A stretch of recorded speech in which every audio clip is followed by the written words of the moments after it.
할렐루야. 오늘 마태복음 28장 19절에서 20절 말씀을 가지고 지상 최대의 명령 따라 보겠습니다. 지상 최대의 명령, 최대의 명령, 지상 최대의 명령. 이와 같은 점으로 함께 은혜를 나누고자 합니다.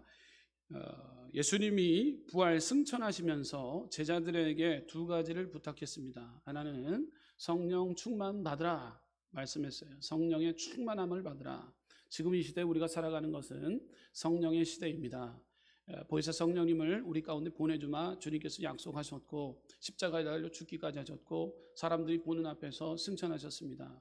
여러분, 그러므로 우리 가운데 너희 가운데 보혜사 성령님을 보내주마 약속하셨어요. 여러분, 그 사실을 믿으십니까? 여러분들, 그 당시 때 예수님이 우리는 입체적으로 인격적으로 사람의 모습을 오셨기 때문에 볼 수 있었습니다. 하지만 시대가 한참 지났습니다. 근데 놀랍게도 감사한 것은 예수님이 올라가시면서 너희 가운데 보혜사 성령님 진리의 영으로 우리 가운데 보내주마 약속했는데, 그러기 때문에 성부 하나님, 성자 예수님, 성령 하나님을 우리는 늘 찬양해야 되는데, 지금 이 시대는 성령의 시대인 줄 우리는 꼭 깨달아 알아야 됩니다. 성령님을 인정하고 환영하고 모셔드릴 때 성령께서 말할 수 없는 탄식으로 이 시간 가운데 치유와 회복과 응답의 역사가 임하게 될 줄 믿습니다. 우리가 성령 충만할 때 모든 것이 해결받게 되는데, 다음 세대의 부흥까지도 성령의 충만함을 통해 이 시간 가운데 우리 순복음 성교회 가운데 임하게 될 줄 믿습니다. 승천하시면서 성령을 받으라고 말씀했어요. 두 번째는 우리에게 온 천하에 다니며 복음을 전파하라 말씀했어요. 따라 볼까요? 복음을 전파하라. 복음을 전파하라 말씀하셨어요. 우리가 잊지 말아야 됩니다. 승천하시면서 그 유언과 같은 말씀이기 때문에 성령 충만받아 우리는 복음을 증거하고 전파하는 복음의 증인자의 역할을 우리는 잘 감당해야 됩니다. 그러나 여러분들, 우리가 살아가는 데 있어서 요즘 복음을 전하는 일이 너무 어렵습니다. 선교가 쉬운가요? 선교가 참 어렵습니다. 전도가 쉬운가요? 전도가 참 어렵습니다. 여러분, 마음의 문을 가지고 열고 어서 오십시오 하시는 분은 하나도 없습니다. 우리가 마음의 문을 놓고 하고 그들에게 다가서지만 그들은 거부할 뿐입니다.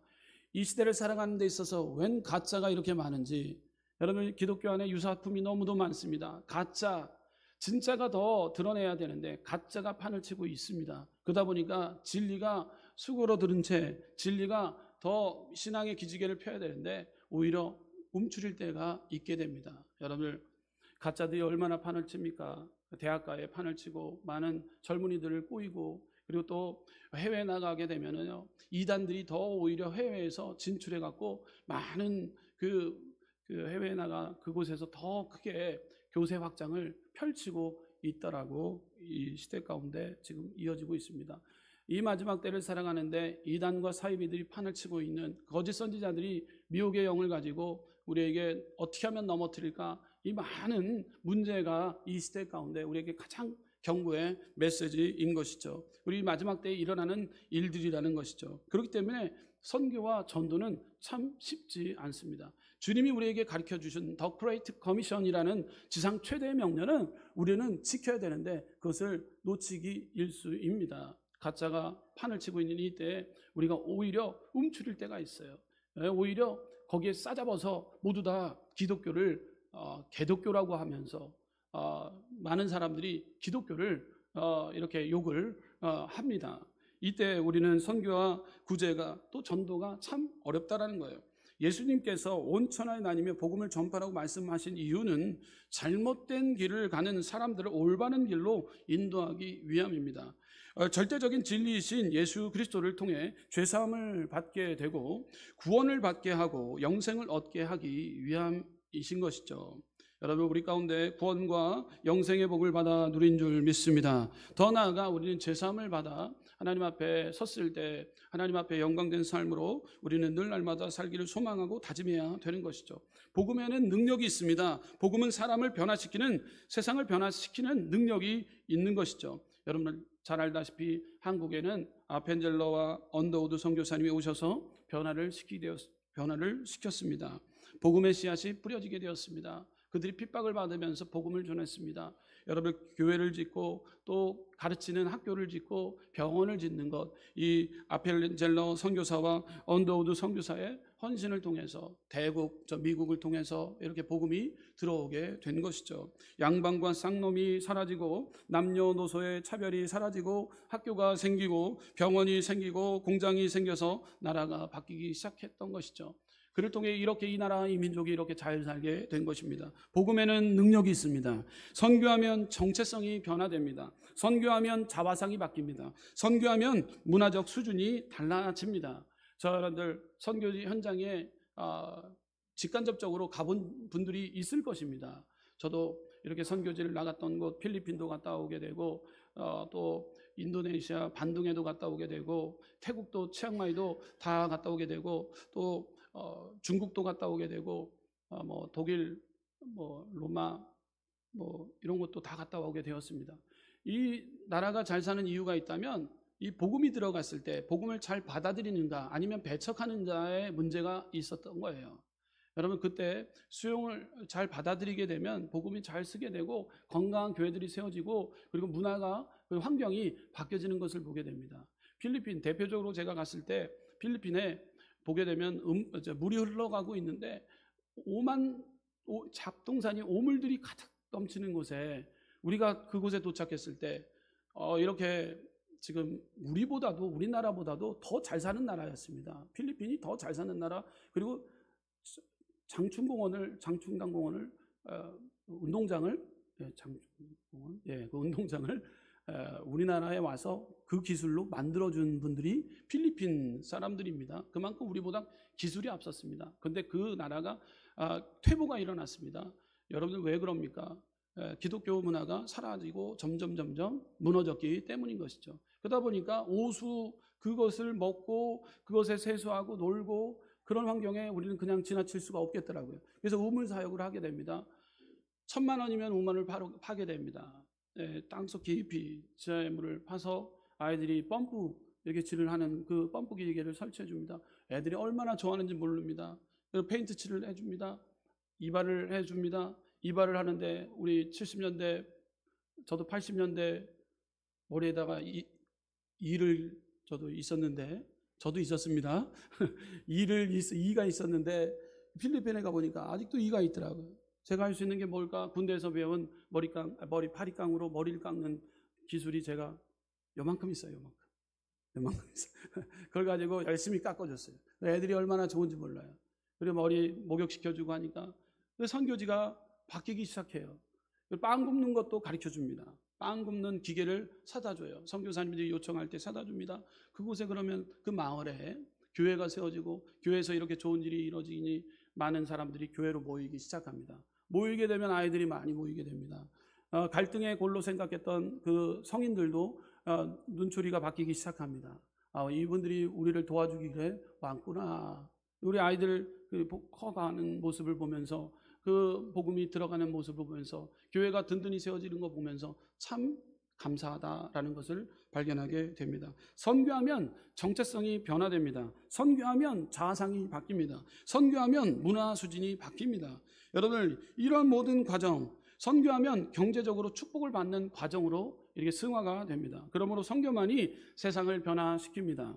아프리카는 다이아몬드와 석유 같은 자원이 많지만 그것으로 변화되지는 않습니다. 그들의 양심과 도덕 수준이 떨어져서 절대로 변화되지 않는다는 것이죠. 일부 다처제를 하는 이슬람이 세계를 변화시킬 수는 없습니다. 오직 하나님만 섬기고 한 사람만 사랑하는 가정 윤리만이 세상을 변화시킬 수 있는 것이죠. 그리고 원수를 사랑하는 윤리만이 세상을 변화시킬 수 있게 됩니다. 그러므로 복음을 통하여 예수 그리스도를 통하여 세상을 변화시켜야 됩니다. 그래서 듣지 못하는 그들에게 복음을 전해야 되는 사명이 우리 순복음 은성교회 가운데 있음을 꼭 깨달아야 알아야 될 줄 믿습니다. 로마서 10장 15절 말씀 가운데 보내심을 받지 아니하였으면 어찌 전파리요 기록된 바 아름답도다 좋은 소식을 전하는 자들의 발이요 함과 같으니라 라고 기록하고 있습니다.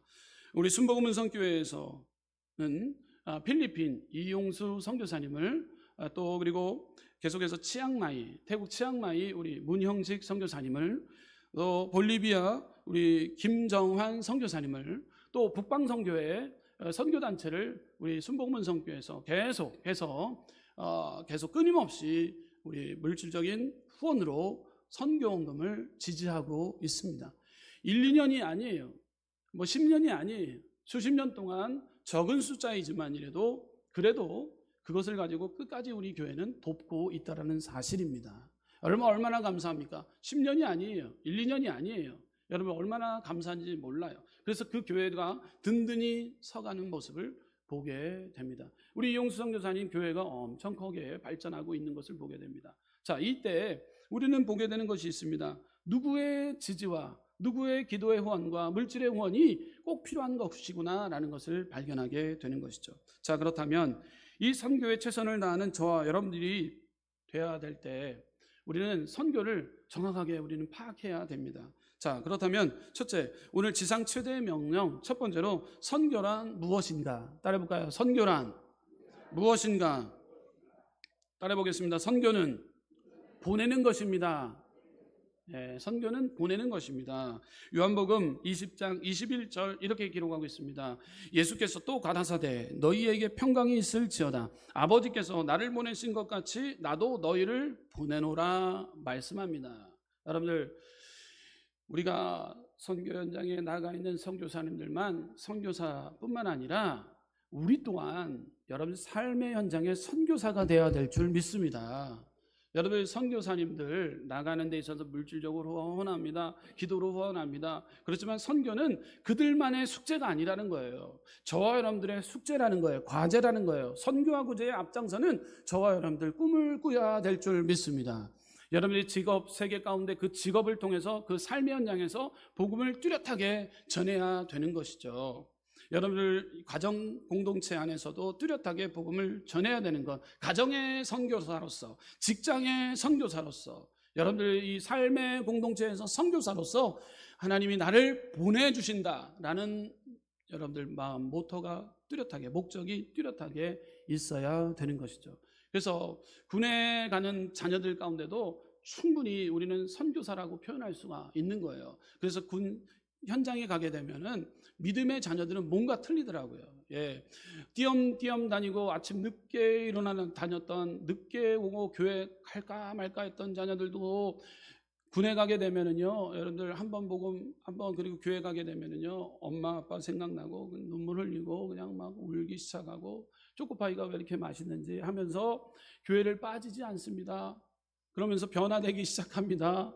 여러분 그 공동체 안에서 군 선교사로서 사명을 갖고 가는 자와 그냥 막연하게 가는 자하고는 이게 천지 차이가 있습니다. 그래서 우리 순복음문성교회 혹여나 중고등부 출신들 이제 군대 간다 하면은 제가 앞에 이렇게 초청해서 그 영혼에게 축복을 밀고 함께 우리 성도님들이 축복으로 거룩한 부담감을 줘야 될 거예요. 거룩한 부담감은 군 선교사로서 군에 나가서 그곳에서 선한 영향을 끼치고 또 그 안에서도 간접적으로 복음을 또한 직접적으로 복음을 흘려보낼 수 있는 능력을 우리 믿음의 아들들에게 허락해달라고 이렇게 기도하게 될 줄 믿습니다. 중요한 거는 우리는 선교사라는 거예요. 누구나 그 우리 필리핀에 나가 있는 우리 또 해외에 나가 있는 선교사님들만 선교사님이 아니라 저와 여러분들이 삶의 일터에서 선교사의 일을 감당해야 될 줄 믿습니다. 예수님께서는 제자들과 함께 하시는 동안에 둘씩 짝지어 전도 훈련을 시키셨습니다. 부활 이후에는 제자들을 세상에 보내시며 복음을 전할 것을 명령하셨습니다. 사도들을 선교사로 파송하신 것입니다. 계속해서 우리는 선교는 보내는 것입니다. 선교란 두 번째로 선교란 가는 것입니다. 따라해보겠습니다. 선교는 가는 것입니다. 가야 됩니다. 여러분들 가야 됩니다. 멈칫하지 마십시오. 멈춰서지 마십시오. 놀라지 마십시오. 가야 됩니다. 여러분들 저와 여러분들 가야 됩니다. 마태복음 28장 19절에 이렇게 기록하고 있습니다. 그러므로 너희는 가서 모든 족속으로 제자를 삼아 아버지와 아들과 성령의 이름으로 세례를 주고 라고 기록하고 있어요. 세례를 주라 베풀라 말씀합니다. 성령의 세례를 베풀라 말씀합니다. 가래요. 가지 않으면 문제가 생기는 거죠. 저와 여러분들 이 오늘 복된 주일 예배를 통해 우린 세상을 향해 가는 거예요. 갈 때 여러분들 하나님께서 역사해 주시는 거예요.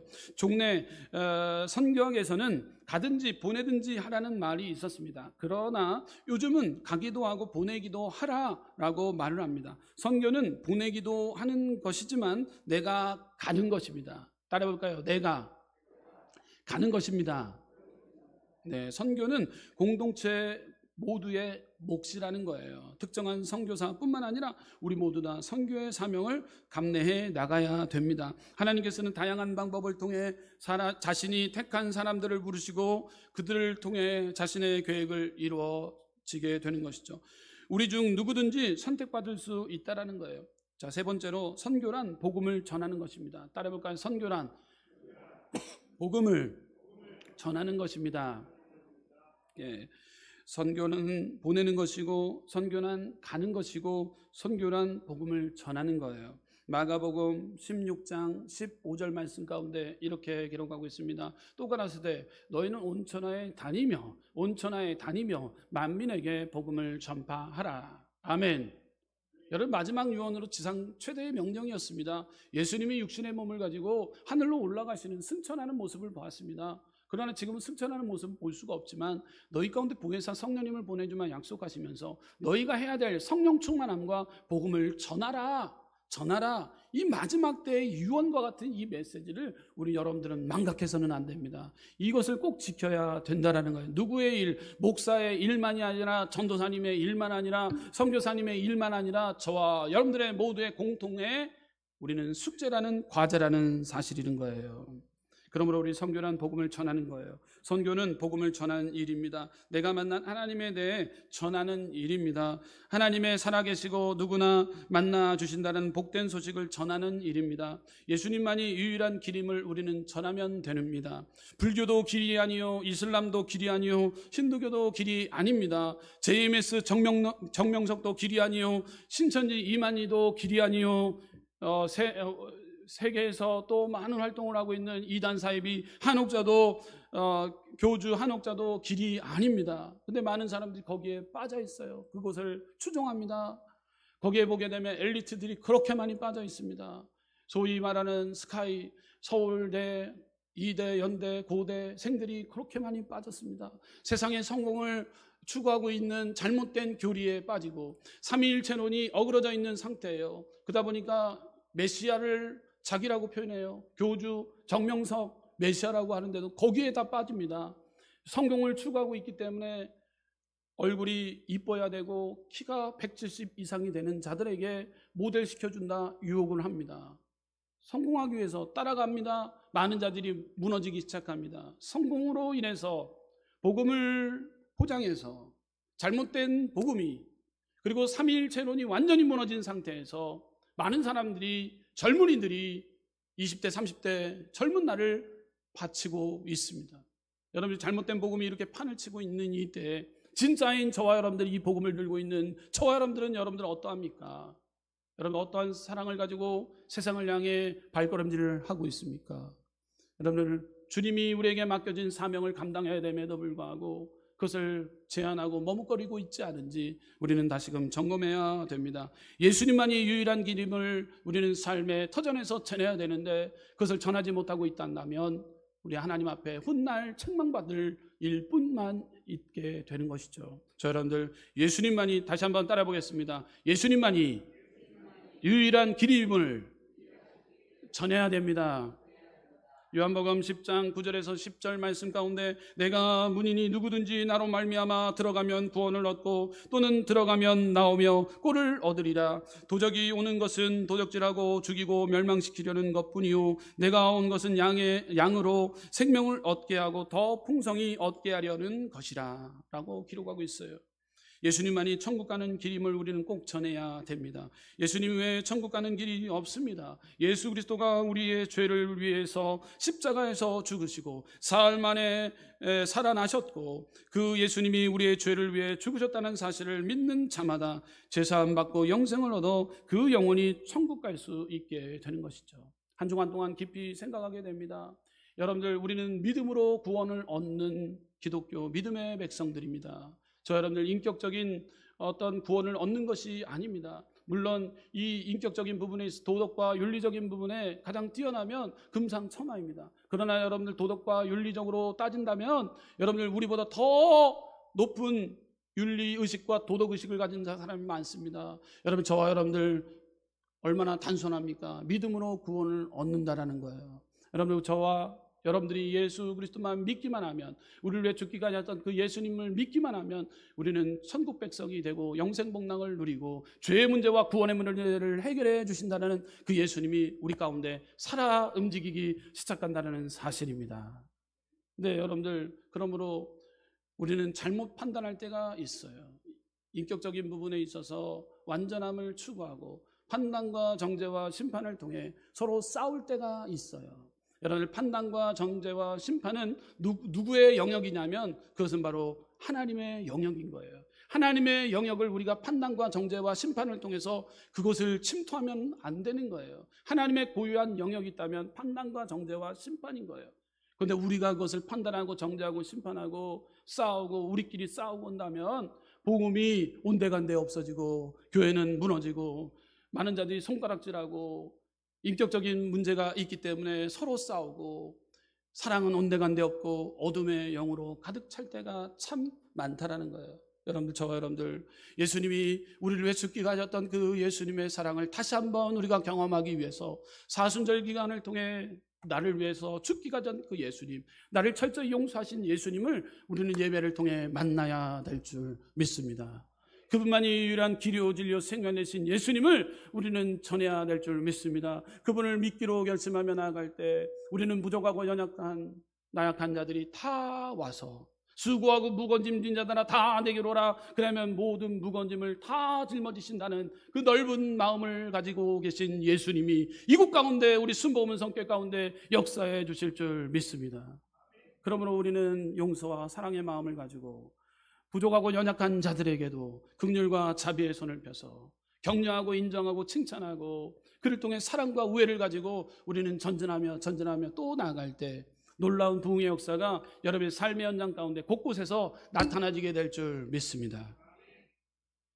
예수님만이 죄인이 용서받는 기름을 전해야 됩니다. 로마서 3장 23절 말씀 가운데 이렇게 기록하고 있습니다. 모든 사람이 죄를 범하며 하나님의 영광에 이르지 못하더니 인간은 원래 자범죄가 있습니다. 아담과 하와가 타락한 이후로 인간 속에 원죄가 있습니다. 이 원죄는 예수 그리스도가 나의 죄를 위해서 죽었다는 사실을 믿을 때 사해지는 것이에요. 저 여러분들, 예수님 모든 죄와 허물을 다 도맡아 주신 예수님 믿으십니까? 아멘이십니까? 그럼 우리는 죄로부터 자유함이 임하는 거예요.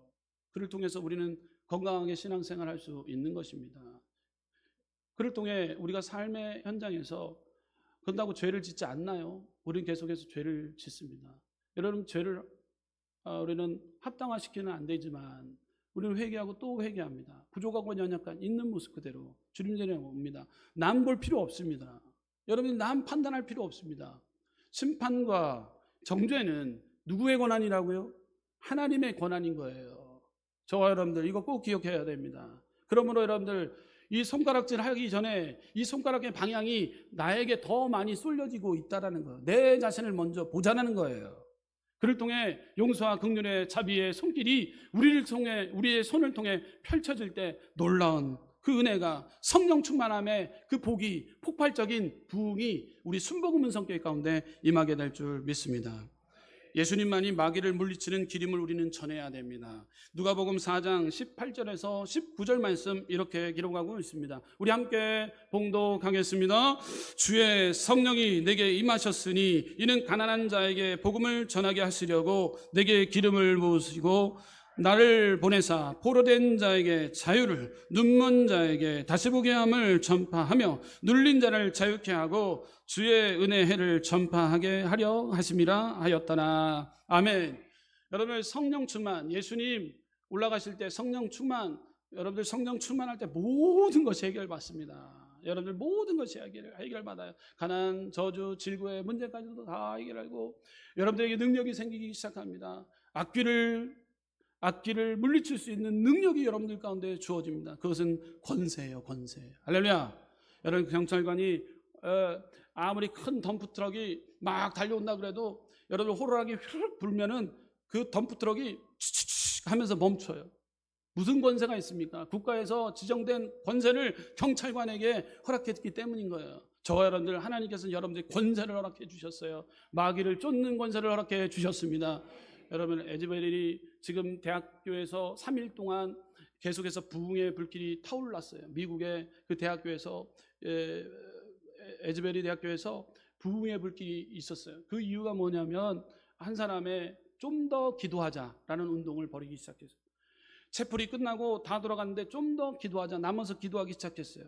근데 그 남아서 기도하는 학생들이 모이기 시작했어요. 그래서 3일 동안 그 장소에 떠나지 않고 계속해서 전 세계에서, 전국에서 많은 자들이 와서 함께 그 시간을 24시간, 3일 동안 계속해서 기도하는 그런 역사가 있었어요.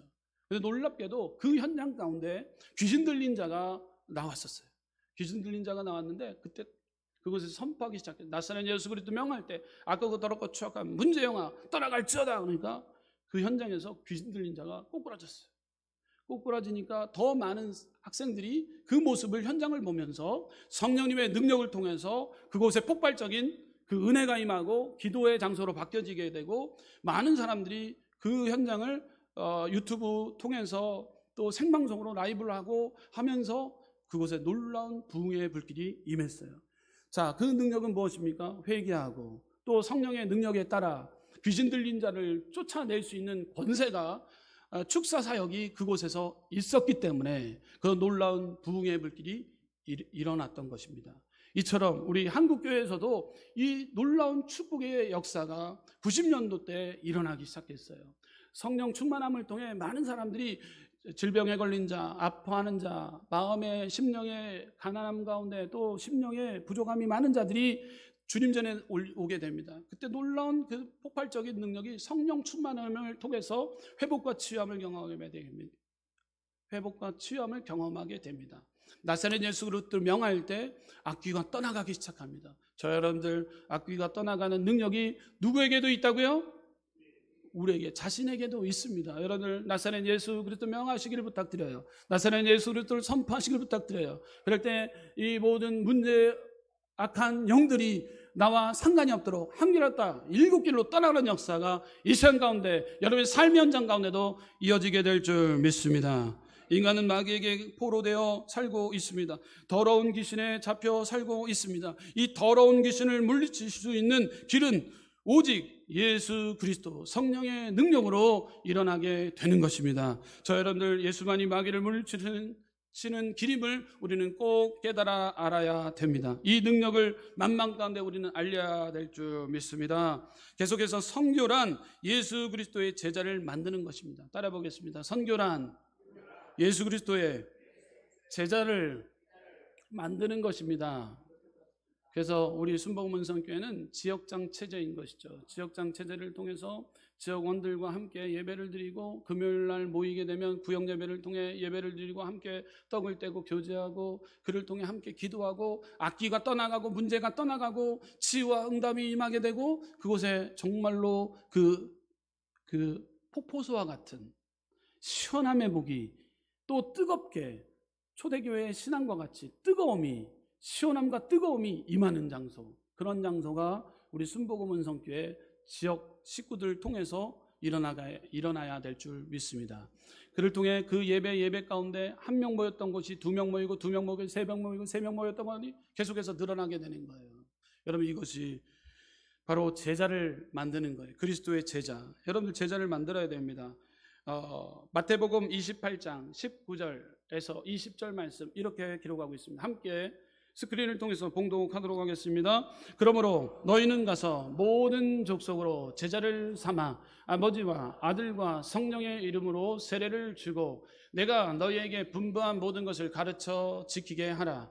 볼지어다 내가 세상 끝날까지 너희와 항상 함께 있으리라 하시니라. 아멘. 제자를 만들 때 성령 하나님께서 항상 너희와 함께 하신다라고 말씀하고 있는 것입니다. 선교란 하나님의 온전한 제자를 만들어내는 일입니다. 교회에 끌어다 앉히면 끝나는 것이 아니라 그들이 온전한 크리스찬으로 성장할 수 있도록 우리는 가르치는 거예요. 제자와 삼는 거예요. 이럴 때 놀라운 하나님의 그 선교를 우리는 실천하게 되는 것이죠. 계속해서 두 번째로 선교 지향적인 교회가 되어야 합니다. 따라 보겠습니다. 선교 지향적인 교회가 되어야 합니다. 선교 지향적인 교회가 되어야 한다. 선교는 옵션이 아닙니다.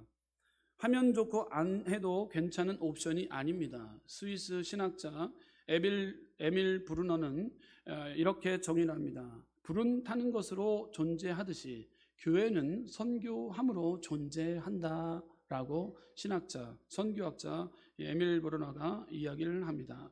예수 그리스도의 복음 자체가 선교성을 띠고 있습니다. 그러므로 교회는 모든 행사들이 선교성을 내포하도록 기획하고 추진해야 됩니다. 여러분이 선교회가 있는 목적이 무엇입니까? 하나님의 나라 영광, 선교 구제 앞장서는 선교 모임인 것이죠. 여러분 남성교회가 그렇습니다. 여성교회가 그렇습니다. 안수집사회가 그렇습니다. 권사회가 그렇습니다. 이 모든 이 선교 지향적인 이 조직을 만들어 나가야 되는 것이죠. 그럴 때 선교 지향적인 목표를 우리는 꿈꾸게 되는 것이죠. 우리는 이 교회는 바로 선교를 지향하는 교회가 되는 것이죠. 오제이 스미스는 이렇게 경고를 합니다. 선교하지 않는 교회는 화석처럼 되고 말 것이다. 화석처럼 될 것이다. 스코틀랜드 출신의 선교사 알렉산더 듀프도 말을 합니다. 선교하기를 멈추는 교회는 머지않아 복음적인 교회로 남아있지 못할 것이다 라고 이렇게 경고의 메시지를 전합니다. 예수님은 제자들에게 예루살렘을 떠나지 말라고 하셨습니다. 그리고 아버지가 약속한 성령을 받으라고 말씀합니다. 성령 충만하게 되면 나가라지 않아도 나갑니다. 여러분 성령 충만할 때 우리는 전도하지 말라 그래도 성령 전도하게 됩니다. 여러분 내 삶의 현장에서 전도하고 있는가? 성령 충만함이 출발함이라는 거예요. 여러분 성령 충만하면 모든 것이 변화되어지게 됩니다. 여러분 가정이 변화됩니다. 여러분 직장이 잘 됩니다. 건강이 따라오게 됩니다. 이게 성령 충만인 거예요. 네.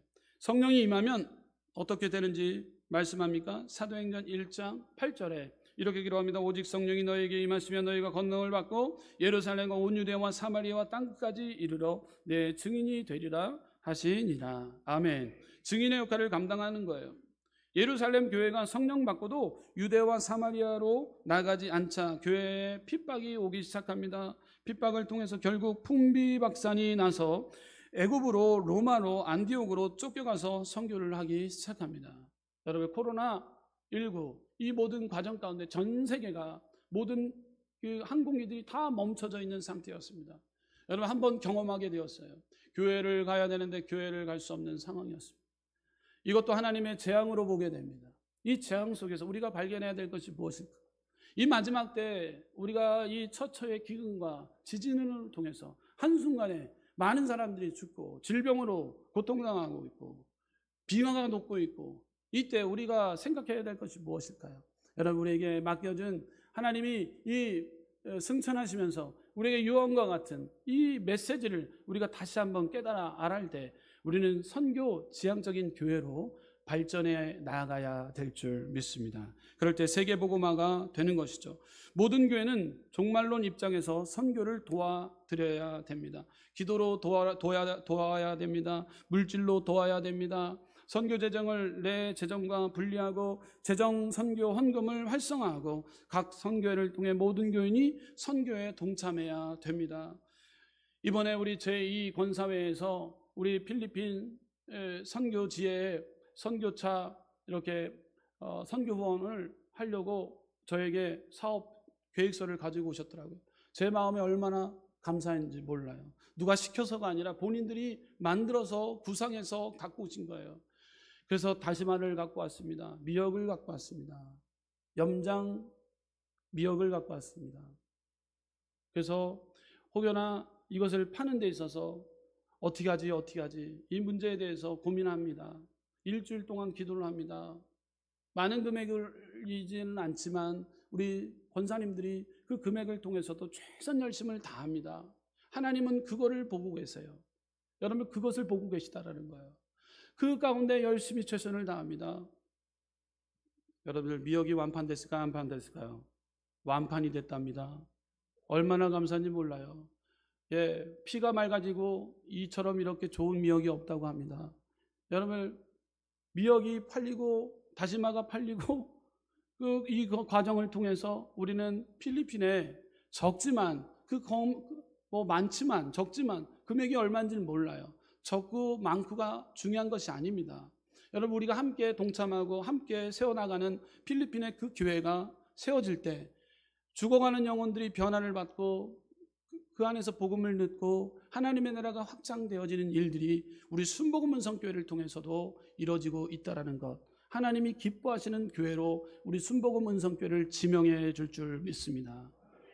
여러분들 보십시오. 투르키예 가운데 우리도 부족하고 연약하지만 동참했습니다. 여러분 이 한마음 한뜻으로 우리가 선교 구제에 앞장서려고 노력합니다.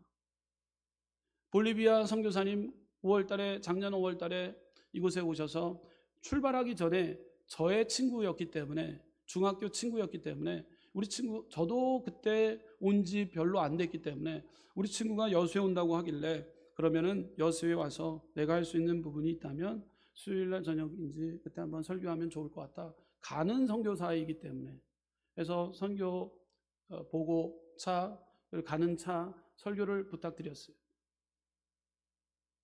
그 자녀를 보니까 딸들이 셋인데 너무 어린 아이들이 간다고 하더라고요. 마음이 아팠습니다. 선교를 간대요. 그럼 보니까 고산병이 있는 곳이에요. 볼리비아 그 높은 고산지대에 올라가서 숨이 턱턱 막히는 곳에서 복음을 전하고 있습니다. 그리고 화려함 가운데 있는 것도 아닙니다. 학원에 다니는 것도 아닙니다. 그런 상황 가운데 열심히 전하고 있습니다. 생명을 내걸고 있습니다. 다 화려한 스펙을, 저보다도 좋은 스펙을 다 갖고 있는 그 친구가 전도하고 있습니다. 복음을 전하고 있습니다. 그들이 왜 복음을 전할까요? 그곳에 복음의 씨앗을 뿌리기 위해서 그들은 달려갑니다. 그러면 그들이 달려갈 때 우리는 무엇을 해야 될까요? 동원을 하는 것입니다. 기도로 동원을 합니다. 물질로 동원을 합니다. 그 교회가 바로 우리 순복음 은성교회인 줄 믿습니다. 제가 혹여나 친구의 가정 선교지 가는 데에서 문제가 생길까 해서 제가 후원에 대한 부분은 절대 얘기하지 않았는데 우리 세 분의 우리 권사님들이 저한테 조용히 전화를 해서 목사님 평상시 때 저희가 꿈꾸는 것이 있었는데 선교에 동참하기를 원했습니다. 그렇기 때문에 이 비용에 대해서 어느 비용을 일정하게 드리기를 원하는데 그러시냐고 했더니만 그것에 동참을 본인들이 직접 해주시더라고요. 그래서 직접 가는 것보다 우리 교회를 통해서 그 선교헌금이 전달되면 나중에 건강하게 지속적으로 헌금할 수 있는, 후원할 수 있는 그런 과정이 생기기 때문에 권사님들 우리 교회에다가 헌금할 수 있는 그런 어떤 통장 계장을 이렇게 자연적으로 이렇게 하십시오 했더니만 그렇게 해주시더라고요. 얼마나 감사한지 몰라요. 그래서 일정하게 헌금이 전달되어지고 있습니다. 요 며칠 전에 페이스북을 통해서 보니까 볼리비아 그 현지에서 초등학교에 시장이 찾아왔는데 시장 앞에서 그 딸들 세 딸들이 그 조그맹이들 딸들이 애국가를 불렀어요. 애국가를 부르고 많은 학생들 앞에서 박수를 받고 시장이 꽃다발도 자기가 갖고 있었던 꽃다발도 전해주는 거예요. 얼마나 감동이 있는지 몰라요. 어쨌든 간에 그들이 가서 복음을 전하는 것, 그들만의 사명이 아니라 우리가 가야 될 그 자리에 우리 선교사님들이, 우리 자녀들이 가서 그곳에 복음을 전하고 있다라는 사실입니다. 여러분들 누구의 사명이 아니라 저와 여러분들의 모두의 사명이라는 것을 꼭 잊어서는 안 된다라는 거예요. 그러기 위해서 우리는 두 손 모아 기도해야 되는 거예요. 우리가 함께 기도하고 선교하는 이 치앙마이 문영식 선교사님, 그곳의 부흥의 불길이, 또 이용수 선교사님, 볼리비아 김정환 선교사님, 이렇게 또 우리 교회에서 북방 선교회, 이 모든 과정 가운데 선교가 아름답게 그냥 1, 2년 했던 것이 아니라 계속 끊임없이 이루어지고 있는 거예요. 김정환 선교사한테는 제가 말씀드렸어요. 우리 권사님들이 이렇게 생각하고 있는 중에 1년만 제가 우리 권사님들 통해서 이루어지게 된다라고 얘기 딱 했어요. 그 이후에는 어찌할 바를 알지 못하지만 그 문제에 대해서는 그 이후에 기도해 보겠다고 했어요. 그 당시 때 갑자기 우리 권사님들이 우리 교회를 통해서가 아니라 직접 전달을 하려고 했던 부분이 있었기 때문에 이 부분까지도 장로님들하고 함께 협의했던 내용입니다. 여러분, 건강하게 우리 순복음은 선교회는 지금 나름대로 약소하지만 그들에게 선교를 보내고 선교비를 보내고 있습니다. 여러분, 전교인이 모든 일 가운데 선교에 먼저 목적을 두고 있을 때 하나님께서는 원하시는 일이요, 구제에 앞장서는 그 일에 앞장서고자 노력할 때 하나님께서 여러분들에게 영권과 물권과 지력과 체력이 따라와지는 축복을 받아 누리게 될 줄 믿습니다. 하나님이 가장 기뻐하시는 일을 하고 있는데 그 일에 대해서 애쓰고 있는 여러분들의 가정과 모든 삶의 현장 가운데 하나님께서는 부어주신다라는 거예요. 여러분, 부어주시는 축복을 받아 누려야 될 줄 믿습니다. 우리 순복음은 선교회도 마찬가지입니다. 선교와 구제에 앞장설 때 물질적으로 재정적으로 부족함이 없도록 하나님께서는 부어주실 줄 믿습니다. 사업장이 잘 되고 자녀들이 잘 되고 여러분의 가정의 형편의 모든 과정 가운데 가난과 저주가 떠나가고 승리함이 임하게 되는 축복이 임하게 될 줄 믿습니다. 그럼 우리는 선교에 앞장을 서야 됩니다. 자, 그렇다면 어떤 선교를 해야 됩니까? 성령 운동을 통해 선교를 해야 됩니다. 복음 전파하고 구제하는 선교와 가르치고 훈련하는 제자 양육은 무너졌습니다. 오순절 신앙으로 성령을 받게 하는 순복음적인 성령 운동을 해야 되는 거예요. 우리가 성령 충만 받아야 되는 거예요. 제가 하나 또 기획하고 있는 것 중에 기도 운동을 벌이자라는 것을 한번 기획하기를 원해요. 이번 고난주간 때도 기도운동 함께 고난주간 우리가 해야 될 게 무엇입니까? 내 몸을 복종 쳐서 깨어서 일어나서 한 주간 동안 기도하게 되면 5일 동안만 참석하면은 이번에 이렇게 성경책을 이쁘게 우리 교회 로고가 들어간 것을 선물로 다 드리려고 해요. 여러분들 다 드리려고 해요. 네, 다 드리려고 해요. 아까 교회학교 보니까 여기 교육관에서 다 재운대요. 교회학교 애들도 다 오기로 했어요. 이 성경책 받으려고. 우리 장로님들하고 함께 협의하에 이 성경책 선물책으로 주면 좋겠다라는 얘기가 나왔기 때문에 이번에 개정개혁 우리가 보게 되면 개혁 개정으로 바뀌었습니다. 바뀐 지 꽤 됐는데 그 옛날 성경을 갖고 우리 순복음은 성경을 계속 사용하고 있길래 이번에 한번 부활주일 때 새 성경책을 통해서 함께 예배드리면 좋겠다 하는 마음에 생각을 또 하다가 고난주간 때 5일 동안 참석하고 도장을 팍팍팍 5개가 딱 찍히면 4개 찍히면 안 줘요. 5개가 팍팍팍 찍혀야지 5개 찍힌 분들에게는 이 성경책이 나갑니다. 참석하실 거예요? 안 참석하실 거예요? 왜 이렇게 소리가 작으세요? 네, 참석할 때 주님의 은혜가 임합니다.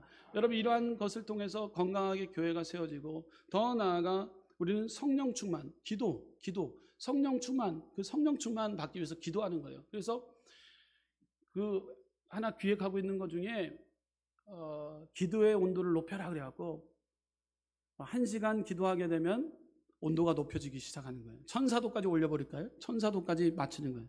1004도. 그러면 1시간 운동 기도하면은 본인들의 스티커를 옆에 있는 스티커를 붙이는 거예요. 기도하지 않으면은 하나도 안 올라가 있겠죠. 근데 중요한 거는 교회에 와서 기도하는 거. 교회에서 집에서 또 기도하는 것까지는 그거는 제가 아직 생각이 못했는데 교회에 와서 이왕이면 교회 장소가 넓고 좋은 곳이 많잖아요. 지하에도 기도 장소가 있고 소외 매실도 기도 장소가 있고 교육관에도 기도 장소가 있고 대성전에도 기도 장소가 있고 얼마나 좋습니까? 기도를 하게 되면 30분 하면 30분짜리 스티커를 붙이고 1시간 기도하면 1시간 스티커를 딱 붙이는 거예요. 그래갖고 1004도까지 올리는 거예요. 1004도 근무하겠네. 1004도까지 기도의 그 탑을 쌓는 거예요. 그러면 하나님이 얼마나 감사하고 하나님이 기뻐 받아주실까. 기도하는 자는 걸스감이 없습니다. 기도하는 백성에게는 망함이 없습니다. 기도할 때 능력이 나타나지게 됩니다. 기도할 때 치료함이 임하게 되는 거예요.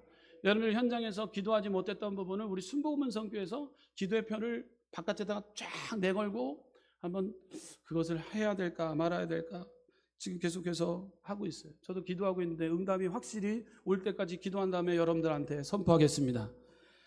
여러분, 우리는 성령 운동을 해야 되는 거예요. 기도, 성령 운동. 그럴 때 선교가 이루어지게 됩니다. 문화적으로 도구를 통해서 선교를 해야 됩니다. 방송 선교, 문서 선교, SNS를 통해서, 전도지를 통해서 우리는 선교해야 되는 것입니다. 보내고 기도하고 후원함으로 우리는 선교해야 됩니다.